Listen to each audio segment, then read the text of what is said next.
Have you ever noticed that your mind never really goes silent? Even in quiet rooms, it speaks. In crowded spaces, it analyzes, it comments, judges, plans, remembers. It tells you who you are, what you've done, what you should become. But here's a strange thought. What if none of that is actually you? What if the voice in your head, those swirling thoughts you've spent a lifetime identifying with, are just passing weather? For centuries, mystics, meditators, and even modern scientists have suggested something quietly revolutionary, that your true self isn't the thoughts you're thinking, but the awareness that's noticing them. Not convinced? Good. Because in this video, we're not asking you to believe anything. We're inviting you to look directly and honestly at your own experience. Here's how this unfolds. First, we'll explore how the identity you think you have, the one built from memories, habits, roles, and opinions, is actually constructed, not discovered, created. Then we'll turn toward something more elusive, more intimate. The silent witness that has been watching your whole life unfold, thought by thought, moment by moment. And finally, we'll go beyond theory. You'll be guided through a simple, powerful exercise to glimpse what many describe as the real you, the part untouched by thought, unchanged by time. You don't need to meditate for years. You don't need to believe in anything. You just need a few quiet moments of openness. This isn't about escaping your mind. It's about seeing clearly what you are and what you are not. So if you've ever felt trapped in your thoughts, if you've ever wondered who you are beneath the noise, stay with me. Because by the end of this video, you won't just understand the idea, you might feel it. And when you do, something shifts, not just in how you think, but in how you live. Welcome to Beyond Reality. Please subscribe. Let's begin. For most of your life, there's been a quiet assumption running in the background that the voice in your head is you, the thinker of your thoughts, the storyteller of your past, the planner of your future. You refer to it when you say things like, "I'm not good at that," or "I shouldn't have said that." You feel it narrating your day, commenting on how you look, how others treat you, and whether you're getting life right or completely messing it up. But here's the truth. That voice is not the source of your identity. It's a habit of perception. A looping echo chamber made of memory, culture, language, and emotion. It speaks in your tone, but it isn't your essence. Philosopher David Hume tried to find this self at the center of his experience. When he looked inward, he found only fleeting impressions, sensations, thoughts, emotions, but never a solid, unchanging self. He called it a bundle, a flowing collection with no core. Later, Jean-Paul Sartre arrived at something similar from a very different angle. He said the self isn't something we are, it's something we're constantly becoming, crafted moment by moment through our choices, roles, and projections. A fluid project, not a fixed identity.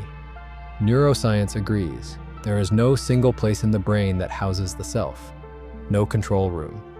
What we call I is distributed, shaped by overlapping systems that handle memory, language, prediction, and emotion.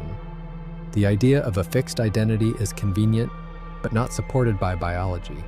And here's where it gets personal. You're a different person depending on who you're with. You speak differently to a child than you do to your boss. You think one thing when you're calm, another when you're tired. You might carry confidence in one room and self-doubt in the next. So which one is the real you? None of them fully are. And yet, something sees them all. Something has been present across every version of you, quietly aware of the anger, the joy, the doubt, the insight. That presence doesn't speak, it doesn't take sides, but it's always there even when the story changes. So far, we've been looking at the parts that move, but movement implies stillness behind it. The next step is to notice what's not changing, what remains when thoughts come and go. Because maybe the self you've been trying to build is not the one that needs to be found. There's a strange kind of noticing that happens when you become aware of your own mind, like catching yourself mid-thought and realizing you've been listening to a conversation inside your head. Not participating, just watching. You may have noticed it in moments of quiet, a pause between sentences, the blank space between tasks. Something observes the thoughts but doesn't generate them. Something sees emotion rise and fall but remains unchanged. This is the shift, subtle but unmistakable. The center of attention moves from the thought to the awareness of the thought, from the sound to the hearing, from the storm to the sky above it. In mindfulness practice, it's called meta-awareness, awareness of awareness itself. In Advaita Vedanta, it's the self beyond form, contentless and still. Zen speaks of it without naming, pointing directly through silence. These traditions don't try to define the witness, they simply invite you to notice that it's here. You don't need to adopt any belief system to recognize this. The experience is immediate. When you feel anger rising and pause for a moment, just notice the anger. When your thoughts race and you suddenly realize you're lost in them, what part of you made that realization? It's not the thought.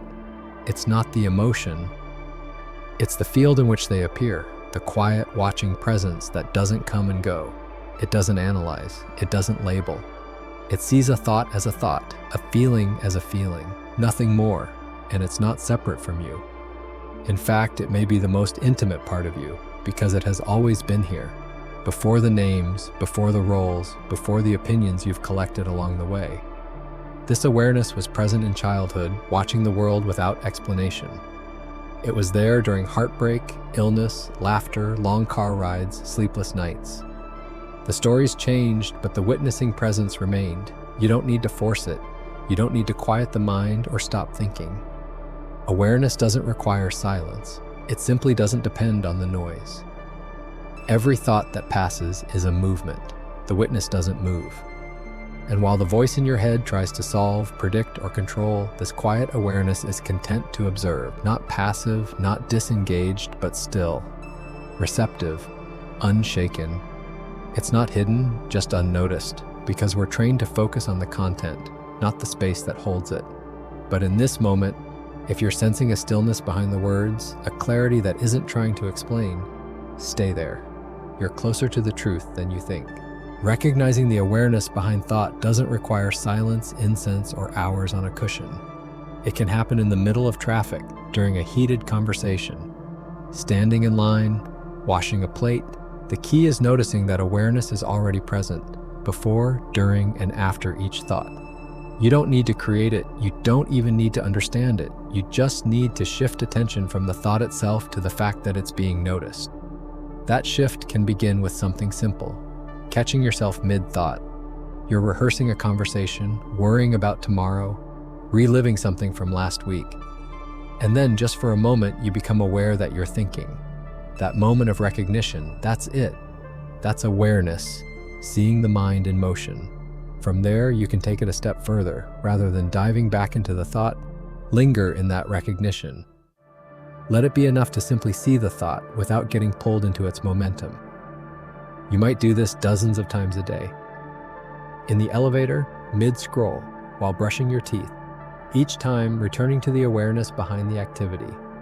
This doesn't mean withdrawing from life. It means moving through life with the quiet clarity that you are not the mental noise accompanying it. The thoughts will still come. You'll still plan, react, forget, remember. But you'll begin to notice that none of those things define you. They're content. You are the context.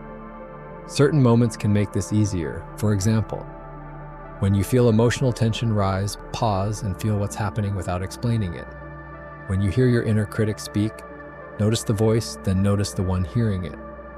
When you're alone and unoccupied, instead of reaching for distraction, notice the presence that's already there. This is not about resisting thought. It's about creating space around it. Awareness isn't fragile. It can hold joy and pain, certainty and doubt. The difference is, it doesn't get lost in the story. And the more often you return to it, the easier it becomes to recognize. Like learning to hear a soft sound beneath the volume of the world. Eventually, this observing presence doesn't feel separate. It begins to feel like home. This is how the practice lives, not in isolated moments of silence, but as an undercurrent of your day. A background stillness that watches without judgment. There's no ideal state you need to reach, no belief system you need to adopt.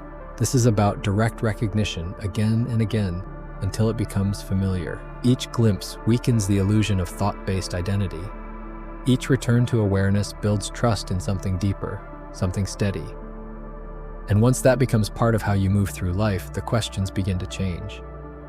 You stop asking how to fix the self-image and start resting in what was never an image at all. That's the real shift. Not adding something new, but remembering something quiet that was never gone.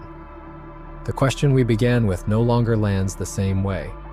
To ask who you are without your thoughts is no longer just a thought exercise, it becomes a recognition.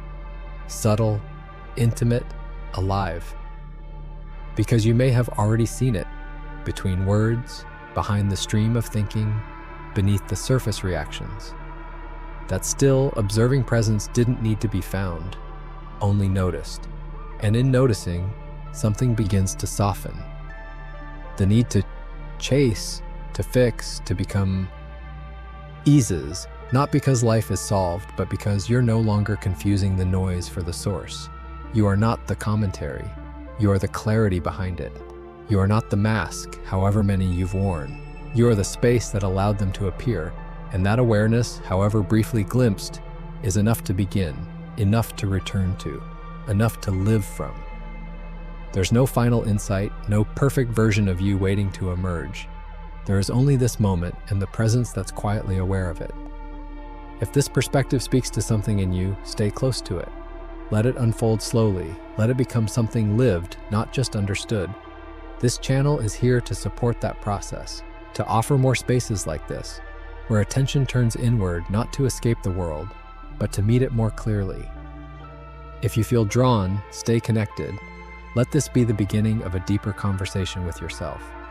And if you'd like to keep going, there are other paths waiting here, ones that explore ego, silence, even the mystery of death. Choose the one that calls to you. And above all, remember, the stillness you noticed today was not temporary. It was you.